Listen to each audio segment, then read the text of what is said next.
फिलहाल के लिए हम यहाँ पे बात करते हैं दोस्तों ग्रीन फंक्शंस के बारे में कि ग्रीन फंक्शंस क्या होता है। अब देखो इसके बारे में मैंने यूट्यूब के ऊपर एक डेडिकेटेड लेक्चर ले रखा है कि ग्रीन फंक्शन की जरूरत क्या होती है, किस लिए होती है, क्यों पड़ती है, वो मैं अभी नहीं बता रहा। अभी दोस्तों हमारा काम क्या है कि इसको सिर्फ सॉल्व करना। अब ये जो ग्रीन फंक्शन होता है दोस्तों, ये हमारा सेकंड ऑर्डर डिफरेंशियल इक्वेशंस के लिए होता है। तो यहाँ पे हम लोग अपने सेकंड ऑर्डर डिफरेंशियल इक्वेशन लिखेंगे d2y अपॉन दोस्तों dx2। ये हमारे पास है दोस्तों प्लस के dy बाई dx, ये हमारे पास है। एंड दोस्तों प्लस के y और इज इक्वल टू यहाँ पे हमारे पास क्या है, ये f ऑफ x। ठीक है, ये आपके पास दोस्तों इस तरीके का होता है। अब यहाँ पे मैं क्या करता हूँ दोस्तों, इसको L लिख लेता हूँ और इसको दोस्तों हम लोग यहाँ पे yx लिख लेते हैं और ये हमारे पास दोस्तों होता है fx। मैं अपने इस डिफरेंशियल इक्वेशन को दोस्तों इस तरीके से लिख लेता हूँ। अब आप बोलोगे सर ये L का मतलब क्या है, तो वेयर यहाँ पे जो L होता है इसको हम बोलते हैं आपका डिफरेंशियल ऑपरेटर। ये हमारे पास क्या है दोस्तों, आपका डिफरेंशियल ऑपरेटर। जैसे आपके पास डेल होता है ना, डेल भी दोस्तों आपका एक डिफरेंशियल ऑपरेटर ही तो होता है। तो डेल भी दोस्तों आपके पास क्या होता है, एक डिफरेंशियल ऑपरेटर ही होता है दोस्तों। डेल भी आपके पास एक डिफरेंशियल ऑपरेटर होता है। तो यहाँ पे दोस्तों जो एल की वैल्यू आ गई है विच इज दोस्तों d2 है ना अपॉन दोस्तों dx2। ये हमारे पास है प्लस के दोस्तों है ना d अपॉन dx एंड दोस्तों प्लस के 1। तो आप देख सकते हैं कि दिस इज एल। ये हमारे पास क्या है, आपका एक डिफरेंशियल ऑपरेटर है, बिल्कुल वैसा ही है जैसे दोस्तों हमारे पास डेल ऑपरेटर होता है। तो डेल ऑपरेटर भी दोस्तों आपका डिफरेंशियल ऑपरेटर होता है। अब यहाँ पे हम लोग क्या करते हैं कि ये जो इक्वेशन आपने लिखी L, ये हमारे पास है दोस्तों yx is equal to fx।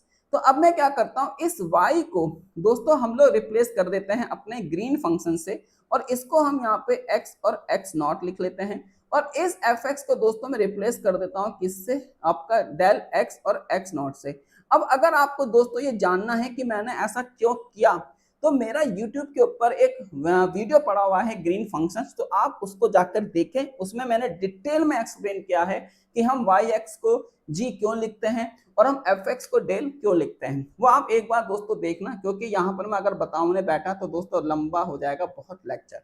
ठीक है, बस इतना आप समझ लीजिए कि हम जो हमारा yx होता है उसको हम रिप्लेस कर देंगे किससे, g से, और जो आपका fx है उसको हम रिप्लेस कर देते हैं डेल से। क्योंकि डेल के पास एक प्रॉपर्टी होती है, डेल के पास दोस्तों क्या प्रॉपर्टी होती है कि अगर आपने जैसे ये है, जैसे दोस्तों मेरे पास ये है कि अगर मैं यहाँ पे इसको लिख रहा हूँ डेल x माइनस का x नॉट, मैंने यहाँ पे इसको लिखा, तो भाई साहब इसकी दो वैल्यू होंगी। एक वैल्यू दोस्तों जीरो होगी, जीरो कब होगी, जब ये x not equal to x naught हो जाएगा, और दोस्तों इसकी वैल्यू इन्फिनिटी हो जाएगी व्हेन जब ये हमारे पास ये हो जाएगा, ये वैल्यू है। इसलिए मैं यहाँ पे इसको डेल लिख रहा हूँ, क्योंकि ऐसा करने से मेरे को डेल की दो वैल्यू मिल गई, एक जीरो मिल गई और एक इन्फिनिटी मिल गई। अब भाई साहब इन्फिनिटी तो मेरे किसी काम की है ही नहीं, क्योंकि यार मैं नहीं चाहता कि राइट हैंड साइड मेरी इन्फिनिटी हो। तो हम हमेशा किस पर चेक करेंगे, हम हमेशा चेक करेंगे दोस्तों del is equal to that naught equal to x naught पर, del naught equal to x naught पर चेक करेंगे। अब जब आप बात कर रहे हो del naught equal to x naught, तो इसका मतलब क्या है दोस्तों, या तो आप बात कर रहे हो उसकी एलएच की या आप बात कर रहे हो उसके आरएच की। एलएच का मतलब क्या है दोस्तों, आपका लेफ्ट हैंड, और आरएच का मतलब क्या है दोस्तों, आपका राइट हैंड।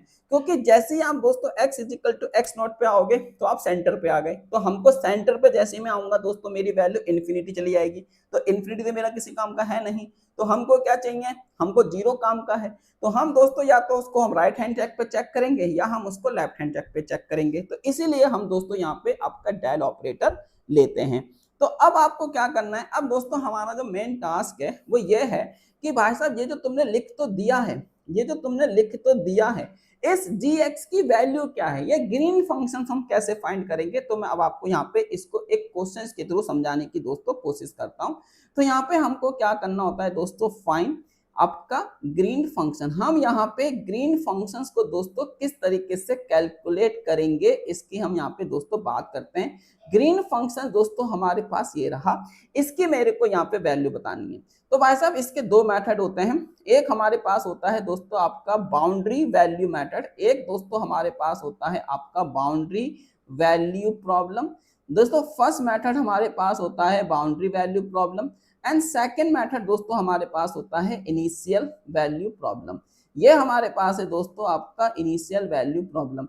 अब मैं आपको बता दूं, अगर आपको क्वेश्चंस में कभी भी ग्रीन फंक्शन निकालने के लिए कहा जाएगा तो दोस्तों दो चीजें आपको हमेशा क्वेश्चन में दी जाएगी, या तो आपको क्वेश्चंस में ना बाउंड्री वैल्यू प्रॉब्लम जिसको हम ये बोलते हैं, या तो आपको क्वेश्चन में इनिशियल वैल्यू प्रॉब्लम जिसको हम ये बोलते हैं। बफरिंग हो रही है क्या? नहीं यार, मेरी साइड से नहीं हो रही है।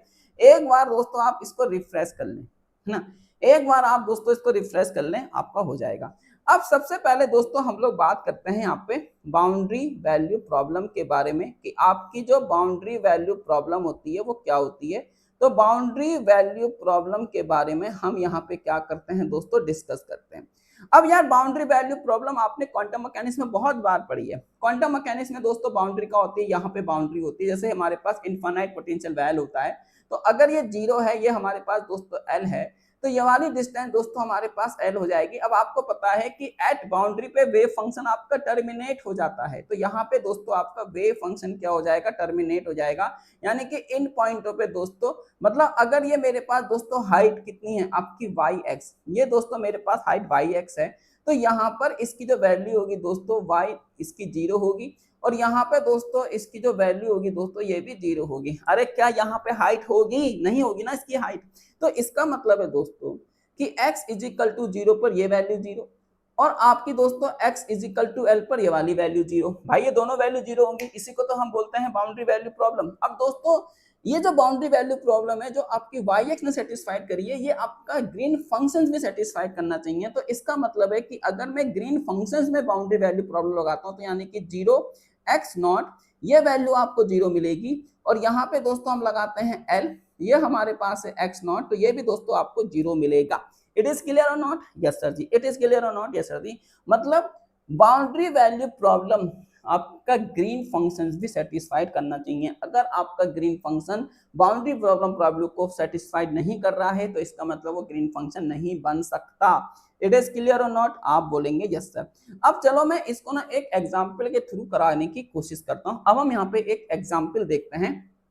सपोज करो दोस्तों ये मेरे पास है d two y upon d x two, है ना, इज इक्वल टू दोस्तों ये मेरे पास क्या है आपका एफ एक्स। ये मेरे पास दोस्तों एक डिफरेंशियल इक्वेशन है, और यहाँ पे जो आपको इंटरवल दिया गया है ये हमारे पास दोस्तों ये रहा, और आपके पास यहाँ पे जो बाउंड्री वैल्यू कंडीशन आपको दे रखी है भाई साहब ये है, एंड दोस्तों ये वाली कंडीशन आपको ये दे रखी है। मतलब ये क्वेश्चन है, और आपको यहाँ पे क्या करना है, फाइंड इट्स ग्रीन फंक्शन। हमको दोस्तों यहाँ पे इसका ग्रीन फंक्शन कैलकुलेट करना है। तो मैंने आपको बताया था कि हम इसको क्या लिख लेंगे, एल, ये हमारे पास हो जाएगा दोस्तों वाई एक्स, और इसको मैं यहाँ पे एफ एक्स लिख लूंगा। अब मैंने आपको बताया था कि वाई एक्स को हम लोग रिप्लेस कर देंगे किससे, एक्स एक्स नॉट से, और इसको रिप्लेस कर देंगे किससे, एक्स और डेल्टा एक्स नॉट से। ठीक है, हमने यहाँ पे इसको ऐसे रिप्लेस कर दिया। अब दोस्तों इस एल की वैल्यू क्या होगी, तो यहाँ पे जो एल ऑपरेटर हो जाएगा ये हो जाएगा आपका डी टू अपॉन दोस्तों डी एक्स टू, क्योंकि यहाँ पे और कोई चीज ही नहीं है, तो यहाँ पर मैं इसको ऐसे लिख दूंगा डी टू, ये हमारे पास है जी एक्स एक्स नॉट, और डिवाइडेड बाय दोस्तों ये हमारे पास हो जाएगा दिस, और ये वाली वैल्यू हो जाएगी हमारे पास एक्स एक्स नॉट। अब दोस्तों इस डेल की दो वैल्यू होती हैं, इस डेल की दोस्तों दो वैल्यू होती हैं। अगर हम यहाँ पे ले लेंगे आपका एट, है ना, x is equal to x naught, तो इसका मतलब क्या है दोस्तों, इसका मतलब है कि यहाँ पर अगर मैं इसको ऐसे करके लिखूंगा दोस्तों, तो ये वैल्यू आपकी इन्फिनिटी हो जाएगी, तो ये तो मेरे किसी काम का ही नहीं है। अब दोस्तों अगर हम यहाँ पे बात करते हैं कि at not equal to x naught, तो इसका मतलब क्या है दोस्तों, इसका सिंपल सा मतलब है कि हमारे पास इसकी वैल्यू हो जाएगी इज इक्वल टू जीरो। भाई डेल की ये वाली वैल्यू जीरो हो जाएगी ना, x naught equal to x naught पे। आप बोलेंगे यस सर, तो भाई साहब इसकी वैल्यू यहाँ पे कितनी हो जाएगी, हमारी जीरो हो जाएगी। तो ये वाली जो वैल्यू है दोस्तों आपकी डी एक्स टू, ये हमारे पास दोस्तों यहाँ पे क्या हो जाएगा आपका, ये वाली वैल्यू दोस्तों आपके पास जीरो हो जाएगी। अब यहाँ पर आप क्या करोगे, इसका सोल्यूशन लिख लोगे। तो दोस्तों इसका जो सोल्यूशन होगा वो हमारे पास क्या होगा, तो भाई मैंने आपको इसका सीएफ निकालना बताया है, आप इसका सीएफ निकाल सकते हो क्या? आप बोलोगे सर कैसे निकालेंगे सीएफ? अरे भाई अगर मान लीजिए तुम्हारे पास इक्वेशन ये होती d two y upon d x two is equal to zero, तो इसको क्या मैं M square is equal to zero लिख सकता था? आप बोलते यस सर, तो यहाँ पे m1 की वैल्यू जीरो होती, यहाँ पर भी m2 की वैल्यू जीरो होती, तो दोस्तों इसका जो सीएफ निकल के आता वो आता हमारे पास c1 प्लस का c2x इज इक्वल टू एक की पावर दोस्तों जीरो हो जाता, तो यहाँ पे इसका जो c1 होता वो होता c1 प्लस का c2x, है ना, तो ये रहा खत्म। तो इसी तरीके से दोस्तों हमारे पास यहाँ पे इसका भी तो सॉल्यूशन बन सकता है। तो इसका जो सॉल्यूशन बनेगा दोस्तों, यहाँ पे आपका मैंने क्या बताया, यहाँ पे दोस्तों हमने क्या लिया हुआ है, नॉट इक्वल टू जीरो। हम बात कर रहे हैं दोस्तों इसके बारे में। तो मेरे पास दोनों रीजन है, मेरे पास दोस्तों लेफ्ट हैंड साइड भी है, मेरे पास दोस्तों राइट हैंड साइड भी। मैं ये नहीं बोल सकता ना कि मैं केवल पॉजिटिव एक्स की बात कर रहा हूँ, मैं नेगेटिव एक्स की भी तो बात कर सकता हूँ। तो इसका मतलब है दोस्तों कि मेरे पास यहाँ पर मैं इसका सॉल्यूशन को कैसे लिख सकता हूँ, मैं इसके सॉल्यूशन को दोस्तों ax प्लस का b लिख सकता हूँ, और मैं इसके सॉल्यूशन को यहाँ पे cx प्लस का d लिख सकता हूँ। अब ये सॉल्यूशन दोस्तों हम कैसे लिखेंगे, अगर हम बात करते हैं आपकी इस रीजन में, और अगर हम दोस्तों बात करते हैं आपकी इस रीजन में, ठीक है, तो ये आपके पास है। अब आप बोलोगे सर ये कैसे किया आपने, तो मैं आपको बता देता हूँ। देखो भाई बहुत ही आसान बात है, ये तुम्हारे पास दोस्तों आपकी बाउंड्री थी, ये हमारे पास 0 था, ये हमारे पास दोस्तों 1 था, और ये आपके पास दोस्तों क्या होता है, यहाँ पे वाई एक्स होता है। अब यहाँ पे मान लीजिए मेरे पास क्या है दोस्तों, एक्स नॉट है। अगर मैं 0 से एक्स नॉट की बात कर रहा हूं तो मैं कैसा हूं, इसके लेफ्ट हैंड साइड में। तो ये रहा भाई साहब 0 से एक्स नॉट, ठीक है, तो क्या हो गया ए एक्स प्लस का बी। तो इस रीजन में दोस्तों हो जाएगा ए एक्स प्लस का बी। लेकिन जब आप एक्स नॉट से 1 के बीच में जा रहे हो तो ये हो जाएगा सी एक्स प्लस का डी। तो बात समझ में आ गई। It is very very important point. तो आप दोस्तों इसको यहाँ पे लिखेंगे, इसको हम बोल देते हैं आपका जीवन, और इसको हम बोल देते हैं आपका G2। कि भाई साहब दो ग्रीन फंक्शन आ गए, एक हमारे पास है G1, एक हमारे पास है दोस्तों आपका G2, है ना। ये वाला जो ग्रीन फंक्शन है दोस्तों ये आपका लेफ्ट हैंड साइड में है, ये वाला जो ग्रीन फंक्शन है दोस्तों ये आपका राइट हैंड साइड में है। इसको आप ऐसे करके लिख सकते हैं। आप बोलेंगे यस सर मजा आ रहा है। अब हम क्या करते हैं, now apply the boundary condition, क्योंकि मेरे को ए और बी और सी और डी की वैल्यू फाइंड करनी है। तो हम क्या करते हैं दोस्तों, apply apply apply boundary condition. अगर हम दोस्तों यहाँ पे आपकी बाउंड्री कंडीशंस को दोस्तों अप्लाई कर देते हैं, अगर हम यहाँ पे अपनी बाउंड्री कंडीशंस को अप्लाई कर देते हैं, विच इज दोस्तों दिस एंड दोस्तों which is equal to this, ठीक है, ये हमारे पास कंडीशन है। तो मैंने आपको बताया था कि बाउंड्री कंडीशन ग्रीन फंक्शंस भी सेटिस्फाइड करता है, बाउंड्री कंडीशन दोस्तों ग्रीन फंक्शंस भी सेटिस्फाइड करता है। तो ये रहा। तो इसका मतलब है दोस्तों हम पहले लगाएंगे आपकी फर्स्ट बाउंड्री कंडीशन। तो हमारी दोस्तों जो फर्स्ट बाउंड्री है वो क्या है आपकी G0 x naught is equal to दोस्तों 0। तो अब हम यहाँ पे लगाते हैं, तो इसका मतलब है दोस्तों G1, इसको हम यहाँ पे G1 बोलेंगे। तो ये जो आपके पास दोस्तों G1 है ये हमारे पास है दोस्तों 0 x नॉट। तो इसका मतलब है कि यहाँ पर आपका हो जाएगा A0 प्लस का दोस्तों B, और इसकी वैल्यू दोस्तों 0 हो जाएगी। तो ये आपके पास 0 हो गया, ये हमारे पास B। तो यहाँ से दोस्तों B की वैल्यू कितनी आ गई है, 0। तो यहाँ से हमारे पास दोस्तों B की वैल्यू 0 आ गई है। अब हम क्या करेंगे, अपनी सेकंड बाउंड्री कंडीशन का दोस्तों यहाँ पे यूज करते हैं। तो हमारी जो सेकंड बाउंड्री कंडीशन है दोस्तों वो आपके पास कितनी है, तो वो हमारे पास है दोस्तों G2, ये हमारे पास है 1x नॉट, और इसमें दोस्तों हमारे पास क्या था cx, एंड दोस्तों ये था हमारे पास इंटू डी। तो ये वाली वैल्यू 0 हो जाएगी दोस्तों, ये हो जाएगा c इंटू 1, क्योंकि यहाँ पे x की वैल्यू हमने 1 ली है, n प्लस का दोस्तों d। तो यहाँ पे हमारे पास c plus D is equal to दोस्तों 0 हो गया। तो यहाँ से हम d की वैल्यू निकाल लेंगे दोस्तों विच इज माइनस का c। तो ये आपके पास दोस्तों इस तरीके से निकल कर आ चुका है। क्या ये बात समझ में आती है, आप बोलेंगे यस सर। तब दोस्तों हमारे पास यहाँ पे जो ग्रीन फंक्शन निकल के आया ये हमारे पास दोस्तों हो जाएगा ऊपर ax, क्योंकि इसमें b की वैल्यू 0 है, और दोस्तों नीचे हमारे पास क्या आ जाएगा cx माइनस के दोस्तों c, क्योंकि यहाँ पे d की वैल्यू मैंने ये रख दिया है। और ये वाला दोस्तों जो रीजन था ये रीजन था आपका 0 से x नॉट, है ना, सॉरी ये हमारे पास था 0 से x, है ना, 0 से x, और दोस्तों ये x नॉट है। दूसरा दोस्तों हमारा x नॉट x, ये वैल्यू हमारे पास दोस्तों कितनी है 1। अभी भी मेरे को यहाँ पे दोस्तों a और c की वैल्यू चाहिए। अब हम a और c की वैल्यू को यहाँ पे किस तरीके से कैलकुलेट करेंगे, तो अब हम यहाँ पे लगा देंगे आपकी कंटिन्यूअस प्रॉपर्टी। तो आपको पता है दोस्तों कि यहाँ पे जो हमारी कंटिन्यूअस प्रॉपर्टी हम लगाएंगे, इसका मतलब है कि ये आपके दोस्तों आपने क्वांटम मैकेनिक्स में पढ़ा होगा कि हम बाउंड्री कंडीशन आपकी कैसी होती है दोस्तों, कंटिन्यूअस होती है। तो यहाँ पे हम लोग इसको रख देंगे at x is equal to x naught पर, ठीक है। तो यहाँ पे आपके पास दोस्तों ये ax आया था, और ये दोस्तों हमारे पास क्या है cx माइनस के दोस्तों c आया था। अब हम क्या करते हैं, यहाँ पर आपका x नॉट को दोस्तों इसमें पुट करेंगे। तो यहाँ पे हमारे पास, और दोस्तों इसकी वैल्यू यहाँ पे हम लोग क्या करेंगे आपका ये। तो अब आप क्या करोगे कि यहाँ पे आपने इसको a नॉट पुट कर दिया, और दोस्तों यहाँ से c कॉमन ले लिया तो ये x नॉट माइनस का 1 हो जाएगा, ये आपके पास है। तो यहाँ से c की वैल्यू दोस्तों आपके पास कितनी आ गई है, a x not divided by दोस्तों x नॉट माइनस के 1। तो ये हमारे पास आपकी c की वैल्यू निकल कर आ गई है। तो यहाँ से आपने c की वैल्यू को दोस्तों कैलकुलेट कर लिया। अब हम यहाँ पे क्या करेंगे, आपकी डिसकंटिन्यूटी वाली प्रॉपर्टी लगा देंगे।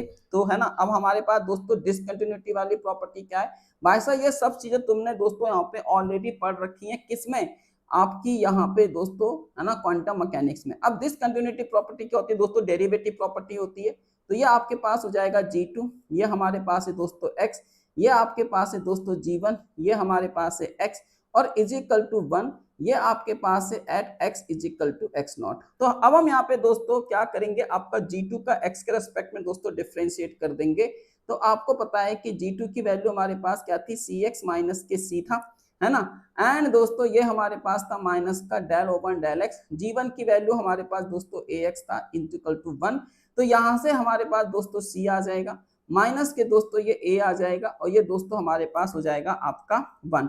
तो यहाँ से आपके पास ये वाली वैल्यू दोस्तों निकल कर आ गई है। अब यहाँ से हम क्या करते हैं, इसमें c की वैल्यू को दोस्तों पुट कर देते हैं। तो c की वैल्यू आपके पास क्या थी, a नॉट डिवाइडेड बाय दोस्तों x नॉट माइनस 1, ये माइनस का a है, ये दोस्तों 1 हो जाएगा। अगर मैं यहाँ पे दोस्तों इसको सिंप्लीफाई करता हूँ तो यहाँ से हमारे पास जो a की वैल्यू आ जाएगी, दिस इज दोस्तों आपका यहाँ पे ये निकल के आ गया। तो ये मेरे पास a की वैल्यू आई है। अब दोस्तों इस a की वैल्यू को हम अपना इसमें पुट कर देंगे, तो आप देखेंगे यहाँ से c की वैल्यू आ जाएगी। तो a की वैल्यू हमारे पास क्या थी, a नॉट माइनस 1, ये हमारे पास है दोस्तों x नॉट, ये हमारे पास है x नॉट माइनस 1, इससे ये हमारा कैंसिल हो गया। तो c की वैल्यू हमारे पास दोस्तों कितनी आ गई है, x नॉट। तो ये दोस्तों हमारे पास c नॉट की वैल्यू है। अब आप क्या करोगे, इसमें अपनी वैल्यूज को दोस्तों पुट कर दोगे। तो यहाँ पे हमारे पास था g x नॉट, ये हमारे पास दोस्तों क्या था आपका ax, ये हमारे पास था c कॉमन, तो आप यहाँ पे इसको ऐसे रखोगे। ये हमारे पास है दोस्तों 0 से x नॉट, ये आपके पास था x नॉट से x इंटू 1, ठीक है। अब आप इसमें दोस्तों a की वैल्यू पुट कर दीजिए और c की वैल्यू पुट कर दीजिए। तो यहाँ पे a की वैल्यू पुट करेंगे तो x नॉट माइनस 1 इंटू दोस्तों x, ये आपके पास इस तरीके से दोस्तों हो जाएगा। यहाँ पे c की वैल्यू पुट करेंगे तो c की वैल्यू हमारे पास कितनी आई थी, तो यहाँ से दोस्तों c की वैल्यू हमारे पास कितनी है, x नॉट। तो यहाँ से c की वैल्यू आ गई है x नॉट, ये हमारे पास है x माइनस 1, और ये आपके पास दोस्तों कुल इस तरीके का यहाँ पे था। तो ये आपने यहाँ पे ग्रीन फंक्शंस को दोस्तों फाइंड कर लिया, ठीक है, ये आंसर है। अब मैं आपको दोस्तों यहाँ पे एक चीज क्लियर कर दूं कि आपको एग्जाम में ग्रीन फंक्शंस कैलकुलेट नहीं करना है, क्योंकि एग्जाम्स में आपको 4 ऑप्शन दिए होंगे, उन चारों ऑप्शंस के अंदर दोस्तों आपको ग्रीन फंक्शन ऑलरेडी गिवन होगा। बस आपको ये आइडेंटिफाई करना है कि कौन सा ग्रीन फंक्शन आपका ट्रू है। दोस्तों उस आइडेंटिफिकेशंस को हम लोग अपने शाम के लेक्चर में, जिसमें मैं आपको PYQ क्वेश्चन सॉल्व कराऊंगा, मैं आपको बताऊंगा कि आप कैसे 30 सेकंड के अंदर अपना ग्रीन फंक्शंस पहचान सकते हैं, है ना। अब देखो, अगर आप यहाँ पे ग्रीन फंक्शंस कैलकुलेट करोगे तो कम से कम आपको 10 से 15 मिनट चाहिए इसको सॉल्व करने के लिए। मेरी इतनी प्रैक्टिस है, फिर भी दोस्तों मेरे को मोर देन 5 मिनट यहाँ पे इसको लगे सॉल्व करने में। अब आप सोचिए कि अगर आपको एग्जाम में ये क्वेश्चन आएगा तो आपके 10-15 मिनट तो उसको सॉल्व करने में चले जाएंगे, और फिर आप उन चारों ऑप्शंस में इसको चेक करोगे, और खुदा ना खास्ता कि अगर कोई वैल्यू गलत पुट हो गई तो आपको तो चारों ऑप्शंस को फिर से चेक करना पड़ेगा। तो इसीलिए दोस्तों हम आज की शाम की क्लास में देखेंगे कि डिफरेंशियल इक्वेशंस में हम ग्रीन फंक्शंस को कैसे आइडेंटिफाई कर सकते हैं इन 30 मिनट्स में, ठीक है। तो शाम की क्लास में दोस्तों आप जरूर आएं और देखें।